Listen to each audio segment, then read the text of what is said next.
Welcome to the Library 2035 Imagining the Next Generation of Libraries webcast series. My name is Sandy Hirsch, and I'm the editor of this book. I'm pleased to host this webcast series featuring several of the book's contributing authors who will share their vision for libraries over the next decade. Today, I welcome Aaron Berman, author of Chapter 4, Teetering on the Edge of a Trust Cliff. Erin Berman is the Equitable Libraries Division Director for the Alameda County Library in California. She is a fierce privacy advocate, formerly leading the American Library Association's Privacy Subcommittee. As Innovations Manager for San Jose Public Library, Berman published the book, Your Technology Outreach Adventure, Tools for Human-Centered Problem Solving. Through Chapter 4, Berman highlights the challenge that libraries face in terms of balancing the needs to provide access to information and at the same time protect the privacy of users in their use of that information. In particular, she discusses the importance of ensuring the trust relationship between libraries and their users doesn't break in order to sustain this resiliency. So welcome, Aaron Berman. I'm so happy to talk to you today. Yeah, hi. Thank you so much for having me. Well, I am excited to talk to you. Privacy is such an important area and so important to the future of libraries. I wondered if you could talk a little bit about what your vision for the future of libraries in 2035 is. Yeah, my kind of elevator pitch is I think that the Library of 2035 will have to make the choice between becoming a privacy safe haven for everyone who steps through the door, or really fully stepping into the world of surveillance capitalism. Kind of got that. Can go two pathways. We'll see, where we end up with things. Yeah. Well, so, I mean, you kind of outlined it in your elevator pitch, but what are you most concerned about in this future? I think I'm really concerned about, and we kind of already see it to a certain extent already, which is libraries choosing convenience or marketing over privacy. There's all of these really great tools out there, and I want libraries to be gathering data and using these sorts of things, but we need to be able to allow our members and our users to opt into that data collection and not just scooping up all the library use data that we possibly can by default. Yeah. So, and are you finding that libraries are generally not making that distinction or won't be making that distinction? Well, I think it's just the availability of the products that are out there right now, right? It's kind of an all or nothing thing. It's this kind of just like you click the terms of service in order to use a product. And so kind of the assumption of, okay, well, I signed up for a library card and therefore I'm allowing the library to kind of use or collect my data for whatever purposes they want to use it for internally. Something I always have to kind of remind people is like surveillance is surveillance, even if we're the good guys, we're still surveilling users, and that changes user behavior and also puts vulnerable populations at risk. Yeah. Well, is there something that you're excited about for the future? Yeah, there's actually a lot of exciting things, and I think libraries have a really awesome opportunity right now to use and have a say in how some of these tools work, like generative AI. We have the power, libraries are very powerful, especially if we kind of come together and utilize that power. And we have ways to be able to use these generative AI tools in order to help our communities, in order to shape how they're used in the communities, in order to set kind of guidance, all of that sort of stuff. So I'm excited to see what kind of role libraries will play in that moving forward. Yeah. And, there's so much that's changing in this privacy space, and there's a lot that's been going on, and especially with generative AI. What do you think has had the biggest impact on libraries over the past decade? So I'll speak from the public library, public library side. I actually think the thing that's had the biggest impact is the crumbling social safety net. Our library workers are really struggling to provide services to our unhoused members. Many have, serious mental health conditions. And then I think this, ties back into privacy. We have some of our most vulnerable and at-risk folks coming in to use the libraries to gain access to what little social services there are sometimes, right? And so we need to be able to protect their data, everybody's data universally, but especially people who, if exposed, can really have serious repercussions to their livelihood. And what do you think is going to have the biggest impact on libraries in the coming decade? I do think that, again, going back to generative AI is really going to have the biggest impact on us. I've been using it regularly and also, telling my staff, especially those with more years ahead of them in the workplace, like this is something we need to be ahead of and to start getting comfortable with how it's using. I think it's pretty likely that these tools are going to replace some of our systems, right? Like the Q&A chat features on our website is just kind of a baseline. And so how do we build and what kind of impact are those going to have on the reference questions, on, the interactions with our users, and how do we make connection with a computer still feel human? And where's the human element in that? And so I think it's going to happen, and it's going to happen fast. So we'll see what we're able to do. Yeah, I think that that's really interesting. And then there's the whole area, prompt engineering and how we generate the right kinds of prompts to get the responses we're looking for in the generative AI. And, what do you see a role for librarians in that? Yeah, for sure. I think, librarians have a role in there, and I think librarians have a role within like the ethics of it, right? The ethics, the privacy, teaching people how to use it. When I'm using it, I'll go in and redact any personal information. I redact, our library's name. I redact, all this sort of stuff, and just kind of put those things in there. But that's, something you have to learn how to do, right? That's not just, people aren't just born knowing how to do any of this stuff. And so we as librarians, it's just another information literacy skill. And that we have the capability of really helping people be advanced and get knowledgeable so they can use that as a, career tool or any of that sort of stuff. Yeah, so it's really is an interesting time and to think about how libraries need to change and what kinds of competencies and things that we need to develop in order to contribute successfully and to add to the kind of information universe that we'll all be functioning in. I wondered if you had any thoughts about anything that might have changed since I know it's only been a few months, but since you wrote your chapter, I wondered if there was any of your thinkings evolved.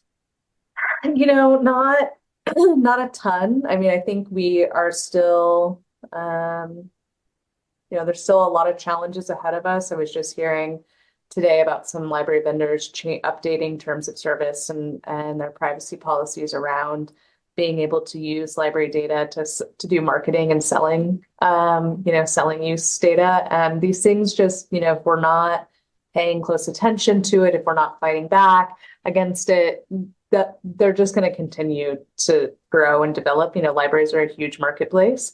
And so that data is valuable. And, we have to be the ones who say it's not acceptable, or else the vendors will keep on, trying to get what they can out of it. I think the academic world is a big indicator of that, right? With all of the scholarly journal, and Elsevier and all of that sort of stuff, right? Those are not scholarly publishing companies anymore; they're data companies.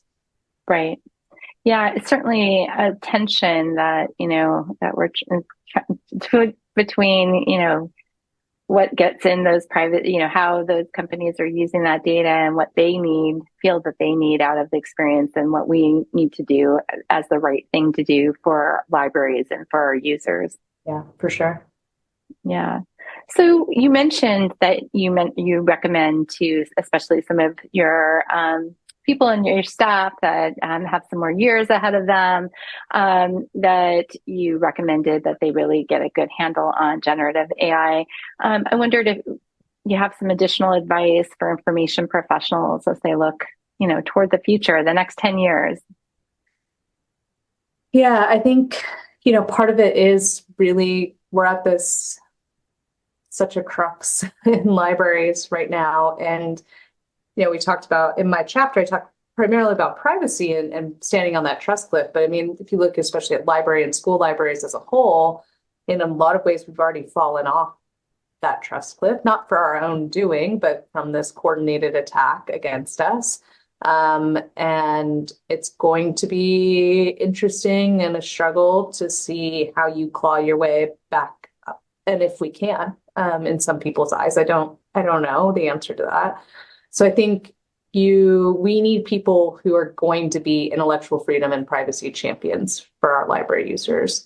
We can and we should be the place where anyone can seek information without fear of reprisal. The data that we collect on people, it might seem benign, and to most users, it really will be. However, I said this a little bit earlier, but some of that exposure of data could be life-threatening to some of our users. And we can't just go in with this assumption. I hear this all the time of like, oh, everybody wants everything to be personalized. Some of your users, and even I would argue the majority, probably do. But there are some in the community that need their library use to remain private, even from us, right? Like we can't be the surveillors either. And so we need to be able to set up our systems in an equitable way such that we're catering to the folks that could have really damage done to them rather than the like personalization as default, and then have the option for people to choose their path, right? And not just be crammed into one way of thinking or operating. Yeah, I think that makes a lot of sense. Is there anything that information professionals can do to better prepare for their desired future? I think one thing that is helpful is to learn how data moves through your library. So you can understand how the vendor handles that data, like where does it come? If you're a person who can make decisions in that area, be informed about it and make decisions, vote with your dollars, make decisions about which vendor to move on with based on how they're handling that data. We have this opportunity to really be creative and think outside the box. And right now, a lot of the tools that we have, especially around data use, are kind of just redesigned versions of products that are used under capitalism to sell things to people. And libraries are the antithesis of that. We are so unique in our society that, we're a sharing economy, right? How can you imagine trying to like get a library passed, like the idea and concept of a library passed today? Like there's no way. And so, trying to, when we see this pushback, this is something you can prepare how to talk to your users about what is a library and what sets us apart from the bookstore or Amazon, or why are they not getting this exact same experience? And this is how, like, being able to talk about the difference between library and, the rest of like consumer society and what value that is. And so I think learning the skills of how do you speak up and stand up for your communities is probably the most, proactive thing you can do to make sure that we do have this, desired future where libraries are trusted and people go there. Yeah, and that leads to the next question, and that you've sort of touched on is what are the key competencies do you think that librarians will need to thrive in 2035? Yeah, I mean, I think so much of it's going back to intellectual freedom, right? That's the huge issue that we're facing in this country today. We've got to figure out those ways to fight back against censorship. And part of that, like, you can't have true intellectual freedom without privacy. The two are married concepts and they have to go together. And so, this, means that you need to learn about the basics on how data is collected, how it's used, how it's stored, how it's retained, how are people able to seek knowledge at your library, and what does that look like? And so I think being able to understand, you don't have to be a technological expert in any of this. You do need to be informed. And I think that's an important part of us being information professionals is understanding the information pathways and how to protect them. Yeah, this is such an important topic, and that's why I invited you to participate in this book project was because I knew privacy is just something that we need to be thinking about, and I knew you would have a good way for us to think into it, help us process and think through that very difficult set of topics. So I have one last difficult task for you before we close up this interview today. And that is, in closing, can you please define your view of the future of libraries in 6 words? I'm going to say engaged, community responsive centers of democracy. Engaged centers. Community responsive centers of democracy. That's great. I like that. Yeah, true democracy. That's great. That ties into our intellectual freedom, right? Like we uphold the ability for our citizens to seek information, and we have to have that free access to information to have our democracy, and democracies all across the world, including our own, are really under threat right now. And so we have a duty, an ethical and a professional duty to stand up for that however we can. Well, thank you so much for joining me today, Erin Berman, and thank you for your contribution to Library 2035, Imagining the Next Generation of Libraries. It has been a real pleasure to talk to you today, to hear your vision, and to hear you talk through the important topic of privacy and our future of libraries. Yeah, thank you so much for having me. I look forward to reading all the rest of the chapters in the book, and hope everybody enjoys the whole book and my chapter too, and learn something about how we should maybe move forward with privacy. And thank you for attending this webcast with Erin Berman, author of Chapter 4, Teetering on the Edge of a Trust Cliff. To view additional author webcasts from this Library 2035 webcast series, please visit the link or use the QR code on your screen. Thank you.